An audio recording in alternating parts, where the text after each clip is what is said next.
yitwa General Olitaide Fred Ibingira yabaye umugaba mukuru w'inkeragutabara mu gihugu cy'u Rwanda aherutse kujyanwa mu kiruhuko cy'izabukuru hamwe n'abandi batandukanye barimo na General James Kabarebe n'abandi batandukanye mu ngabo z'igihugu cy'u Rwanda yabanye n'abandi mu guhagarika jenoside yakorewe abatutsi no mu rugamba rwo kubohora igihugu cy'u Rwanda baturutse mu gihugu cya Uganda yagiye atanga imbwirwaruhame zikomeye cyane uburyo bakoresheje amayeri adasanzwe mu kugira ngo babohore igihugu cy'u Rwanda ndetse no guhagarika jenoside yakorewe abatutsi ati n'urwo rugamba ati mu by'ukuri ntabwo kari akazi koroshye ati byasaga nk'aho ari ibintu biteye ubwoba ariko hamwe na pike ni ukuvuga perezida Paul Kagame ati ubushobozi bwe mu kuyobora urugamba nibyo byatumye tugera ku ntego yacu. Inkuru yihutirwa rero kuri General Olitaide Fred Ibingira muri aka kanya reka nze nyigarukeho ariko mbere gato nk'uko mumaze kubimenyera tubanze turebere hamwe inshamake y'amakuru agezweho muri aka kanya akomeje kugenda avugwa mu karere ndetse no mu Rwanda. Mabwire ko nyuma y'amatangazo yasohotse kuva tariki ya 10 Ukwakira 2025 ateguza ko FDLR zasenywa, ubutegetsi bwa Repubulika ya Demokarasi ya Kongo bwakoze ibishoboka kugira ngo umubano ufitanye n'uyu mutwe w'iterabwoba udahungabana. FDLR ni umutwe washinjwe n'abarimo abagize uruhare muri jenoside yakorewe abatutsi mu mwaka wa 1994 washinzwe muri 2000 nyuma yo kwihuza kw'ingabo zatsinzwe ex-FAR hamwe abanyapolitike n'impunzi z'abanyarwanda zagumye muri RDC. Kuva muri Gicurasi 22 FDLR yagize uruhare rutaziguye mu bikorwa byo kurwanya umutwe wa M23 yifatanyije n'ingabo za Repubulika ya Demokarasi ya Kongo n'imitwe yibumbiye mu ihuriro ryiswe Wazalendo. Inshuro nyinshi leta y'u Rwanda yagaragarije umuryango mpuzamahanga ko FDLR ihabwa bufasha na leta RDC burimo ibikoresho imyitozo ya gisirikare n'ibitunga abarwanyi bayo bifasha uyu mutwe gukomera kurushaho. Leta y'u Rwanda rero yibukije umuryango mpuzamahanga ko inshuro nyinshi cyane wafashe imyanzuro isaba ko FDLR isenywa kuko ari ikibazo ku mutekano w'u Rwanda n'akarere muri rusange ariko ko ibyo bitigeze byubahirizwa. Tariki 27 Kamena 2025 u Rwanda na RDC byagiranye amasezerano y'amahoro bifashijwe na Leta Zunze Ubumwe za Amerika mu ngingo zikomeye zikubiyemo harimo gusenya FDLR u Rwanda rukabona gukuraho ingamba z'ubwirinzi rwashyize ku mipaka yarwo. Twihuta mbere ko tugaruka ku nkuru yacu y'ingenzi kuri General Olitaide Fred Ibingira babwire ko M23 yihanije amahanga agaragaza abarwanyi bayo nk'abakozi b'u Rwanda. Ibiro AFC 23 rirwanya ubutegetsi bwa Repubulika ya Demokarasi ya Kongo ryatangaje ko abarwanyi baryo badakwiye kugaragazwa nk'abanyamahanga cyangwa se abakozi b'u Rwanda kuko ibyo bishyigikira umugambi wo kwambura abanyekongo ubwenegihugu bwabo. Ubwenegihugu ubwabo nk'uko bikomeza kugenda bivugwa. Ubu butumwa bwatanzwe n'umuvugizi wa AFC 23 Lawrence Kanyuka kuri uyu wa 13 Ukuboza 2025 ubwo yasubizaga bimwe mu bihugu bigize akanama k'umuryango w'abibumbye gashinzwe umutekano byashinje iri huriro kurenga ku gahenge ndetse no gufashwa n'u Rwanda. Lawrence Kanyuka yanditse ko imirwano ikomeye cyane iherutse kubera mu bice biri mu kibaya cya Rusizi mu ntara ya Kivu y'Amajyepfo yatewe nuko ingabo za RDC, ingabo z'u Burundi, umutwe w'iterabwoba FDLR Wazalendo n'abacanshuro b'abanyamahanga byarenze ku gahenge bigaba ibitero ku basivili. Yasobanuye ko AFC 23 ari ihuriro ry'abanyekongo barwanira gukemura impamvu muzi z'ibibazo byugarije igihugu cyabo birimo icy'ubuyobozi bubi bushyigikira imitwe yitwaje intwaro irimo uba genocideri wa FDLR n'ubwicanyi bukorerwa abanyekongo b'abatutsi. Ati igitekerezo kigamije kugaragaza AFC 23 nk'abanyamahanga cyangwa se abakozi b'u Rwanda kigoreka ukuri mu buryo bushobora guteza akaga kigaha ishingiro umurongo wa leta ya Kinshasa ishaka kwirukana bamwe mu banyekongo cyangwa se ikabashyira mu cyiciro cya kabiri cy'ubwenegihugu. Alliance Fleuve Congo M23 yatangaje ko kuba nayo u Rwanda bihuje imyumvire y'uko umutwe w'iterabwoba FDLR n'ingengabitekerezo yabo biteje ikibazo ku mutekano bidakwiye kuba impamvu yo gushinja impande zombi gukorana. Yibukije umuryango mpuzamahanga ko abarwanyi bayo barwanira uburenganzira bw'ubwenegihugu gusaba ko impunzi z'abanyekongo ziri mu mahanga zicyurwa bakanarinda umutekano w'abaturage bafite ibyago byo gutsembwa na FDLR yifatanyije n'ingabo za Repubulika ya Demokarasi ya Kongo n'iz'u Burundi. Lawrence Kanyuka ati twahatiwe gufata intwaro kugira ngo twirinde mu gihe leta yiyemeje gutsemba abanyekongo b'abatutsi ikaba kandi itanubahiriza amasezerano yashyizeho umukono.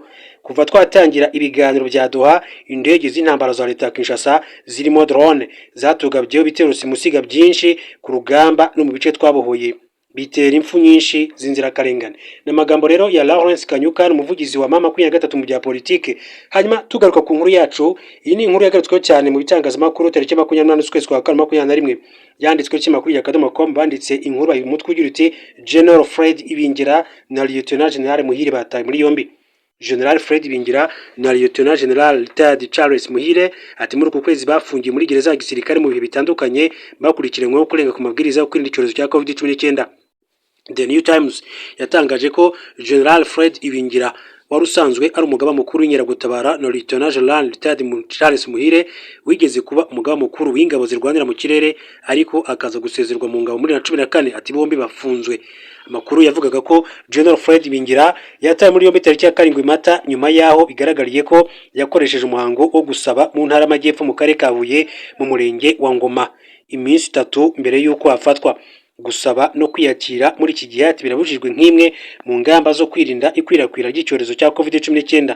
Ubukwe bwemewe n'ubw'imbere y'amategeko no mu rusengero, ariko bwombi nta birori byemewe kandi nabwo bukorwa hubahirijwe ingamba zo kwirinda icyorezo cya COVID-19 uko byavugwaga icyo gihe.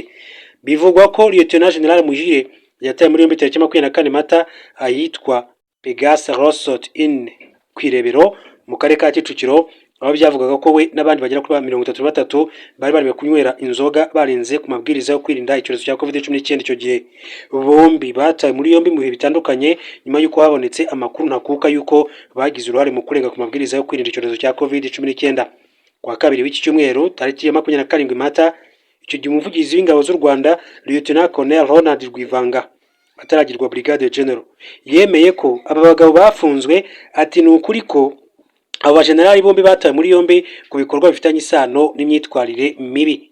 Nk'uko yagiye abivuga, yashimangiye ko ifungwa ryabo ryaturutse ku kuba barenze ku mabwiriza yo kwirinda icyorezo cya COVID-19 mu gihe RDF isaba abasirikare bayo kuba intangarugero mu kubahiriza amabwiriza aba yashyizweho. Lieutenant Colonel Ronald Rwivanga yavuze ko abasirikare bakuru bombi ibyo bakoze ari ibikorwa by'imyitwarire mibi bihanwa n'amategeko y'imbere muri RDF mu gisirikare cy'u Rwanda, bityo ko inzego zifite ububasha zizagena igihe bagomba rero kumara bafunzwe. Hagati ariko ati hari abapolisi babiri bakuru nabo bataye muri yombi biturutse ku bikorwa bifitanye isano n'ibyaba basirikare. Umuvugizi wa polisi y'u Rwanda CP John Bosco Kabera yabwiye icyo gihe The New Times ko hari abandi bantu bafatanywe na Lieutenant General Retired Charles Muhire mu gihe iperereza ryakozwe ukurenga ku mabwiriza kwabereye i Huye, aho General Fred Ibingira yarari yavuyemo ko hari abapolisi babiri bakuru bo muri kariya gace batawe muri yombi. Abo ni CSP Francis Muheto ukuriye polisi mu Majyepfo ndetse na CSP Gato Karagire ukuriye polisi mu karere ka Huye. Kabera yavuze ko abo polisi babiri batawe muri yombi nyuma yaho rero bigaragariye ko bari bazi ko ibyo bikorwa byo kurenga ku mabwiriza yo kwirinda COVID-19 biri kuba. Ndi icyo gihe wataye muri yombi ni uwitwa Fidel Rugomwa nyiri ahantu habereye ibirori Fred Ibingira yakoresheje. Hanyuma ku rundi ruhande kandi abasivili bafatanywe na Muhire nabo bararekuwe nyuma yo gucibwa amande nk'uko bisanzwe, bamaze kujyanwa muri stade bakigishwa bakanapimishwa icyorezo cya COVID-19. ati kubera Kabera yagize ati nk'uko ati twakomeje kubivuga nta muntu uri hejuru y'amategeko mu gihugu cy'u Rwanda. Icyo gihe rero yagiye abigaruka mu buryo bumwe cyangwa se ubundi. Duhindure ingingo dukomeze kandi turebera hamwe n'andi makuru atandukanye bakomeza kugenda avugwa. Mbabwira ko 23 rero ihuriro rirwanya ubutegetsi bwa Repubulika ya Demokarasi ya Kongo ryatangaje ko barwanyi baryo badakwiriye kugaragazwa nk'abanyamahanga cyangwa se abakozi b'u Rwanda, kuko ibyo bishyigikira umugambi wo kwambura abanyekongo ubwenegihugu ubwabo. Nari nabigarutseho gakeya.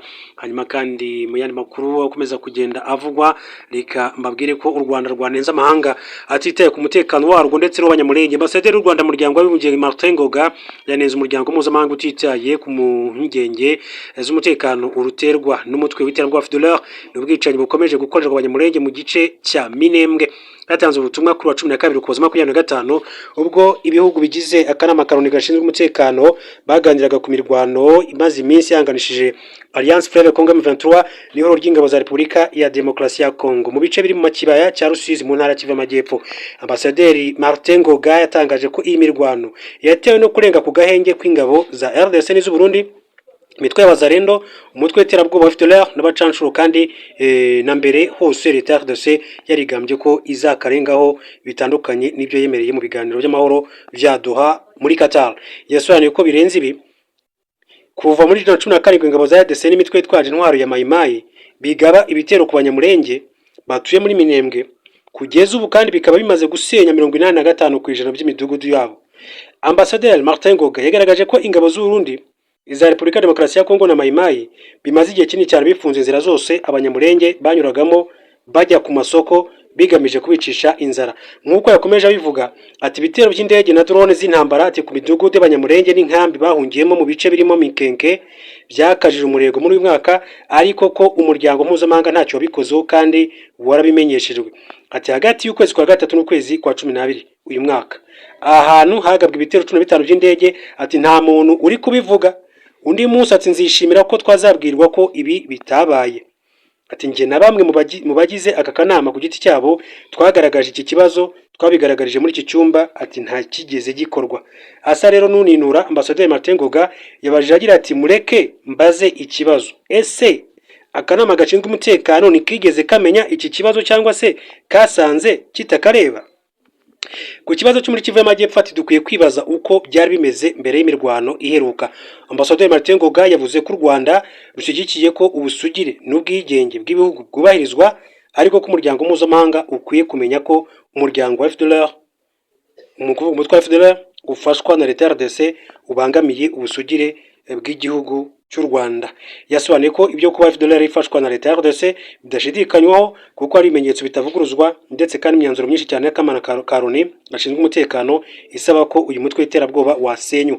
Ati kubaho kwa FDLR ati gushyira mu kaga ibyo byose, yego ibimenyetso ntibivuguruzwa, imyanzuro ntivuguruzwa, kandi ukuri kutavuguruzwa nuko leta ya RDC imaze imyaka 30 ifasha FDLR ntishyira mu kaga ubusugire bw'u Rwanda gusa, ati nabangamira kubaho kwarwo n'abantu barwo abanyarwanda. Bwana Martin Ngoga yatangaje ko umuryango mpuzamahanga ushobora kutita ku mutekano w'u Rwanda cyangwa se ku banyekongo mu bwoko bw'abatutsi bakomeje kwicirwa iwabo, ariko ko udakwiye kugera kure kugushinja aba bantu ubwicanyi mu gihe bari kwirwanaho. Tariki ya 4 Ukuboza nuko mu kwezi kwa 12 uku kwezi turimo 2025 u Rwanda na RDC bagiranye amasezerano y'amahoro n'ubufatanye mu iterambere ry'ubukungu, byumvikana ko bigomba gukomeza gushyigikira ibiganiro by'amahoro bihuza leta ya RDC na Alliance Fleuve Congo M23. Hanyuma Ambassadeur Ngoga yagaragaje ko ibiganiro bya politiki ari byo bishobora gukemura amakimbirane mu karere, ariko ko hakenewe ubushake bw'impande zirebwa nabyo kugira ngo uwo musaruro ubashe kuba waboneka nk'uko yagiye abigarukaho. Munyemerero mbashimire, mbifuze kuza kugira